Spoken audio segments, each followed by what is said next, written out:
Well, thanks, Vaughan, and thanks for the invitation. I'm looking forward to today. I feel I'm going to learn a lot. It takes me, in many respects, out of my comfort zone. And so what I'm going to do is sort of retreat to a kind of rather high altitude level in order to sort of cope with that anxiety. But I hope the approach I'll take will be helpful for sort of setting up some of the parameters for discussion today. So I'm taking the task very much in the spirit of a workshop. So I'm not going to do really a lecture, and I don't think I'm going to need the full time, so there's going to be opportunities for discussion.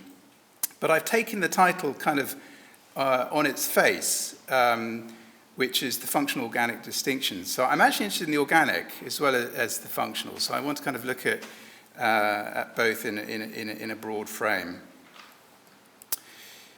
So this is just to orient what I'll do. I'm going to talk a little bit about problems of definition, although those are notorious, and to cope with those definitional problems really by going to cases, which of course we're all much more familiar with and comfortable with as clinicians. And then this is the sort of high altitude move. It seems to me that the functional organic problem really requires as a response, or invites as a response, questions about holism, really, or how we're going to deal with the phenomenon in a non-reductive way. So there have been various efforts to produce models which are holistic or non-reductive. And I'm going to just introduce some which are basically historical. I'm not going to do anything original today. In fact, part of what I kind of want to do is take us back a little bit to some older ideas. So the main ideas really are the biopsychosocial model, which is in fact older than many people think, and the notion of the diagnostic hierarchy, which is very old and has been somewhat forgotten, I think, although there has been a little bit of recent work in relation to it. And I'm going to just basically, I suppose in the spirit of the workshop, introduce this idea of pluralism, but to distinguish between two types of pluralism. So pluralism at the level of organization or intelligibility, and I'm going to sort of suggest that's sort of rather what's gotten lost here, and pluralism at the level of cause, with the suggestion that the two things are worth distinguishing. Okay, so problems of definition. Well, you're going to be, many in the room are much more familiar with these issues than I am. But firstly, the term organic. So what is it referring to? I mean, is that just simply a marker for, or a reference to biological? In which case, as it were, as modern materialists, what's not biological? So that immediately is going to kind of engage us in riddles. Functional is even worse, I think. I mean, that term has been used in so many different ways historically. So what is it? Is it the opposite of anatomical? Well, that doesn't really seem to be what it's referring to, because that just sort of, for anybody with a medical education, refers to physiology, but that doesn't seem to be what's being got at with this term. Or is it just marking out psychiatry? Well, that may be a colloquial sense, but of course it fails because there's a whole realm of organic psychiatry, which I want to actually in large part draw attention to here. So cases help us. So this is a case, and it's a mundane case, but let's just take orientation. So a 75-year-old person hospitalized with a urinary tract infection. How serious the infection is exactly the clinical dilemma. Person's alert, able to communicate very clearly that they believe they're dead. Okay, so that's an interesting belief state, which has got a fascinating structure. And they feel tormented by staff taking blood, as the arm has no blood in it, and their body is lifeless, and they look depressed. Okay, so the way the case goes is that the collateral history makes it clear this is a complete change in character. The urinary tract infection is treated, and the person responds to returns to a completely different mental state, and recalls the belief of what it was to be already dead. Okay, this is another one. 35-year-old person with a strong affective bond with the father. The father dies following a stroke, And that person develops a left-sided weakness with a limp, presents to hospital, unexplained neurologically, no neurological cause, looks depressed and grieving. Leaving hospital, walks to a bus and is observed that the limp transiently resolves. Okay, so I think the first case we would say is organic. The old-fashioned term for that is symptomatic psychosis. So this is the idea that there can be complex psychotic states that are entirely organic in the sense that they derive from and arise in the context of known somatic illnesses. Second case, I think we would want to sort of put in the domain of functional. We'd use that term, functional. So how do we respond to these cases? Well, I think we tend to respond by asking the question of what's causing. And that's perhaps our first response here. But of course, there are other questions that one can ask, which tend to get somewhat deprioritized, I would say. The other question is, what is the presentation? And then the one which I think is even more difficult and tends to get asked even less is, how does the presentation relate to human agency? Okay, well, the biopsychosocial model is familiar to us. I mean, I guess we're all taught it in our postgraduate education, and it's, I think, a response basically to explanatory reductionism. So it's anti-diagnostic in the sense that it's resisting the urge to explain everything in terms of biological variables. And it's anti-diagnostic in the sense that it's putting a big emphasis on individual case analysis. Okay, so this is the notion of individual case formulation, rather than does this individual belong to a group? Does that group represent a diagnostic kind? Now, the origins of the biopsychosocial model as we know it really go back to Adolf Meyer, and Meyer was essentially taking a kind of life course approach to all of psychiatry, actually. It wasn't just in relation to functional illnesses. He thought that this life course approach, in which one considers the human being in relation to their biological predispositions, their psychological temperament, and their life events, should apply across the board. So that not in fact just to what we call functional presentations now, but all the way through to dementia and other sorts of psychiatric presentations. So this is his sort of picture of the life course. And really, the advice, as it were, was to chart every significant event that was biological, psychological, social in that person's history, and to use the knowledge of those events to understand how that individual was reacting psychologically. And the presentation, or the psychological presentation, had to be in reference to a full knowledge of that chronology. Now, the problem, of course, with that is that it sort of rather quickly became unworkable in terms of what prioritizations or what selections are made. I mean, of course, you're just overwhelmed by data. And Mayer's response was ultimately unsatisfactory in the sense that he ended up really just suggesting people rely on their common sense. Now that emerged, or developed, I should say, and a key paper here is, of course, George Engel's paper in Science in 1977, where he first uses the term biopsychosocial model. And that's really, largely driven by Engel's interest in psychosomatics and psychoanalysis. And he's really trying to kind of bring this back into the medical fold, into liaison psychiatry or consultation psychiatry. And he's kicking out against narrow biomedical conceptions of illness, right across the spectrum, and putting forward this new challenge to biomedicine. Now, the emphasis that Engel took was largely, really the emphasis was on causation. The biopsychosocial model is a causal model, really. And that's been developed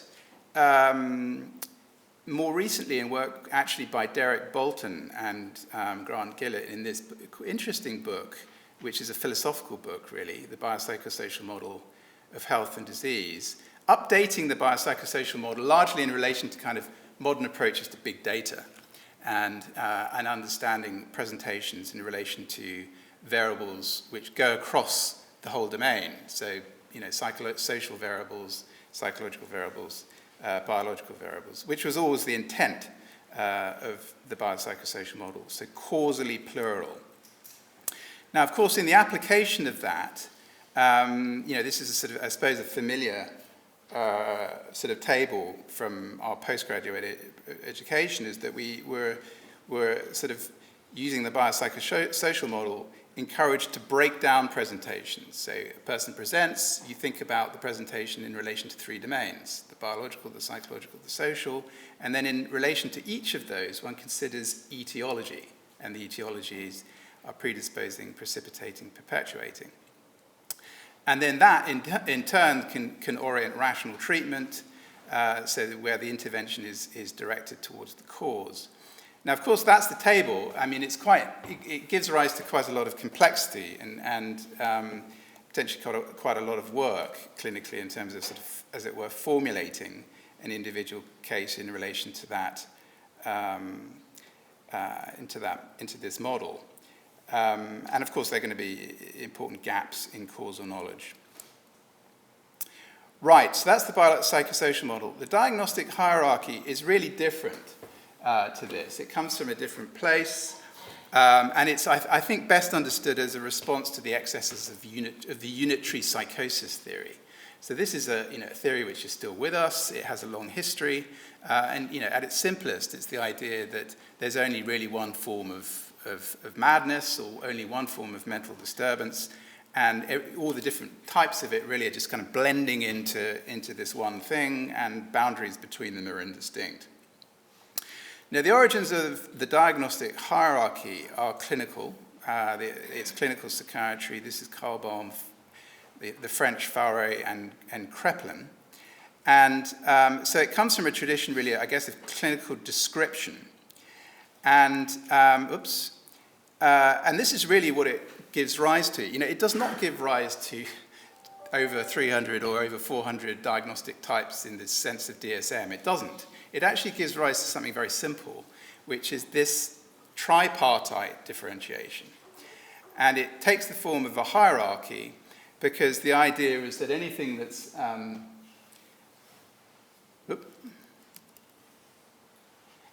presenting at the bottom can also take the same manifestations a level up. So there's physical illness with psychological consequences. That's what we would now call organic psychiatry, I guess. And that would incorporate, what I was talking about earlier, these symptomatic psychoses, i.e. appreciation that one can be, have a very sort of complex, structured psychotic illness, which is completely different from schizophrenia and affective disorder. Okay, this was a commitment to this sort of view, or this differentiation. Schizophrenia and affective disorders were seen as a really different class. They had their own problems conceptually, but they were separable. And then by far the largest group were, what I guess we would now call common mental illnesses, personality, and various reactions. So that's quite simple. That is very different to DSM, with all sort of over 400 types. So the idea of the diagnostic hierarchy, I think, has somewhat gone out of fashion. Perhaps the term hierarchy is particularly difficult at the moment and kind of slightly grueling. But it has had some recent interest, and this is one which I thought would be worth drawing attention to. So this is Paul McHugh and Slavny's text, The Perspectives of Psychiatry, which was really basically an approach to postgraduate education in psychiatry and neurology. It comes out of Johns Hopkins. Paul McHugh is probably best known for being one of the architects of the mini mental state exam. But he was interested in conceptual aspects of psychiatry, and this book essentially introduces a way of thinking about the process of assessing presentations, which encourages essentially a stratification. So they introduced this idea of 4 emergent features of mind-brain. So there's this sort of notion of emergence, and these emergences form 4 levels. Okay, so the most basic level, which they call intrinsic, incorporate features around consciousness itself and other basic aspects of mind, such as perception, memory, language, affect. And then there's another level, which is a self-differentiating level, which really incorporates features of intelligence, temperament, maturational stage. This is, according to them, inherently dimensional.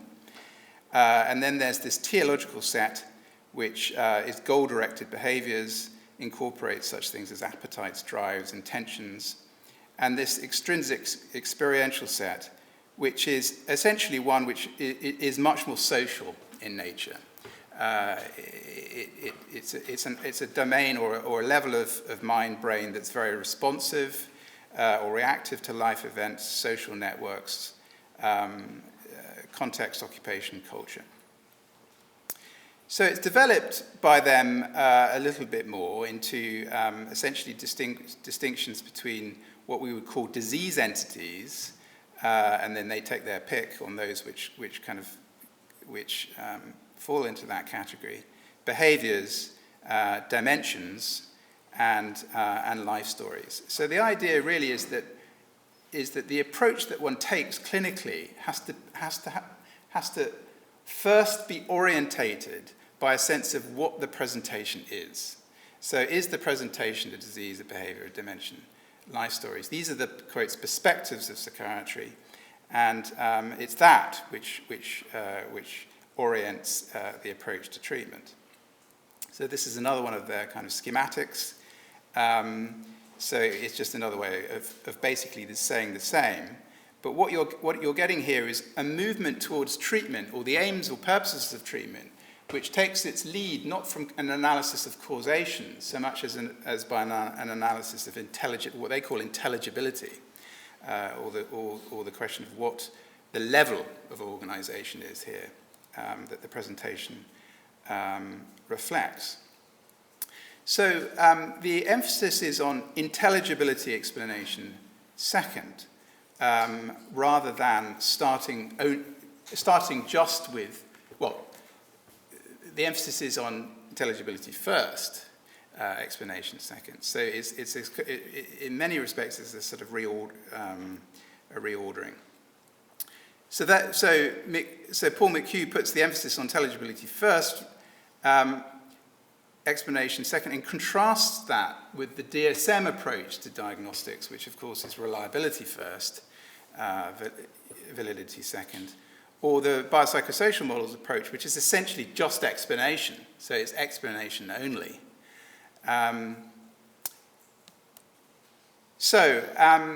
Then the question, I guess, is, well, how do you work out what intelligibility is? Or how do you know what level of organization the presentation is reflecting?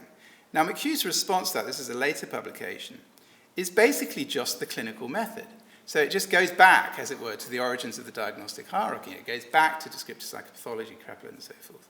So what is the clinical method? Okay, so the clinical method is, an extensive personal background history from birth to presentation, a thorough description of the onset and progress of the presenting illness and disorder, a complete mental state examination, and then an inquiry with external informants. This is, the collateral history, who can provide context and knowledge of continuities and discontinuities. So really, it just comes back to something sort of essentially familiar. So if we go apply that then to our cases, so the first case, this is in the old language of symptomatic psychosis. The Paul McHugh suggestion is that with the proper application of the clinical method, that this is reflecting this level of organization. This is the intrinsic set. Of course, although here it's affecting much more than just sort of basic faculty psychology. It's giving rise to complex beliefs. Case 2 would be referring, to these other sets. So it's invoking a notion of a different level of organisation, and that is the suggestion that's the thing that's done first. So the response to the cases is to first ask the question, what is the presentation?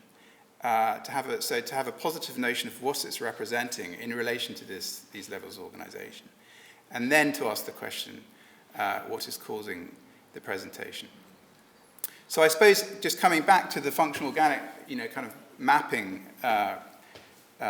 problem, the implication here would be that a lot of the controversies can get more difficult to manage, or the conceptual puzzles can become more difficult when you lose sight of one of these things. So you have to be asking, what is the presentation, as well as just what's causing the presentation.